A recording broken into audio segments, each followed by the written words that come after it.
L'Europe et le monde au XVIIIe siècle. 2. Les traites négrières et l'esclavage. En 1550, l'empereur Charles Quint décide d'interdire l'utilisation des Amérindiens comme esclaves, que les Européens faisaient travailler en Amérique.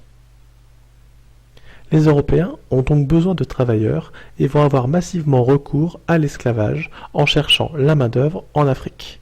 Comme vous l'avez étudié en 5e, il existe déjà sur ce continent une traite négrière organisée par les musulmans d'Afrique du Nord depuis plusieurs siècles. Va alors se mettre en place un circuit appelé commerce triangulaire entre l'Europe, l'Afrique et l'Amérique. Les Européens organisent la déportation de plusieurs millions d'Africains entre le XVIe et le XIXe siècle.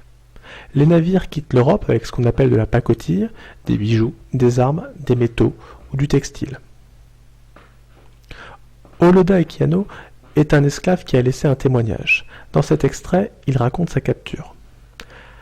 Un jour où tous nos parents étaient allés à leurs travaux comme d'habitude, tandis que j'étais resté seul avec ma sœur pour garder la maison, 2 hommes et une femme franchirent nos murs, et en un instant, nous saisirent tous les 2.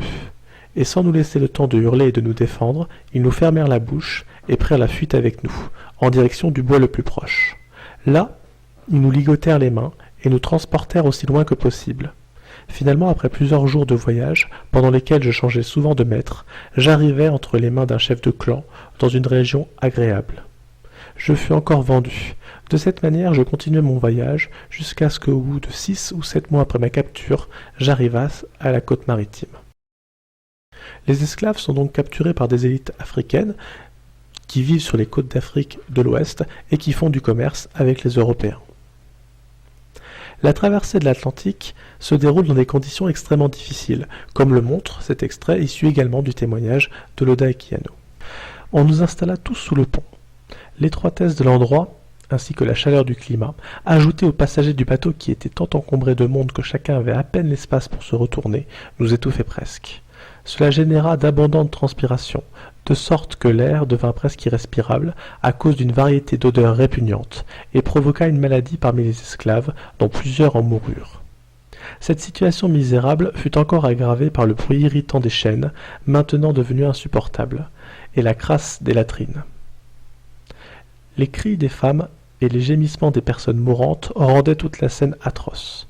Heureusement pour moi, peut-être, je devins bientôt si faible en cet endroit qu'on jugea nécessaire de me laisser sur le pont presque tout le temps, et parce que j'étais jeune, on ne m'eût pas offert.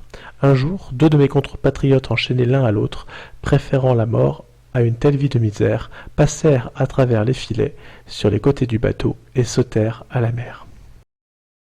Equiano poursuit en racontant sa vente une fois arrivé en Amérique. Enfin, nous vîmes apparaître l'île de la Barbade et nous ancrâmes bientôt à Bridgetown. Après notre débarquement, des Africains de toutes langues vinrent à nous. Et immédiatement, nous nous dirigeâmes vers la cour du marchand, où on nous entassa tels des moutons dans un parc, sans souci du sexe ni de l'âge. Cela ne faisait pas plusieurs jours que nous nous trouvions sous la garde du marchand, lorsqu'on nous vendit d'après leur manière habituelle, qui est la suivante. Au signal donné, les acheteurs accourent dans l'enclos où les esclaves sont massés, et choisissent le lot qu'ils préfèrent. Je me souviens que dans le bateau où je fus transporté, dans le compartiment des hommes, il y avait plusieurs frères qui furent vendus dans différents lots. Ce fut fort émouvant à cette occasion de voir et d'entendre leurs cris lors de leur séparation. La majorité des esclaves déportés en Amérique travaillent dans des plantations pour produire la canne à sucre, le coton ou le tabac. Plus de 11 millions d'Africains ont été déportés comme esclaves en Amérique. C'est au XVIIIe siècle que cette traite négrière atlantique connaît son apogée.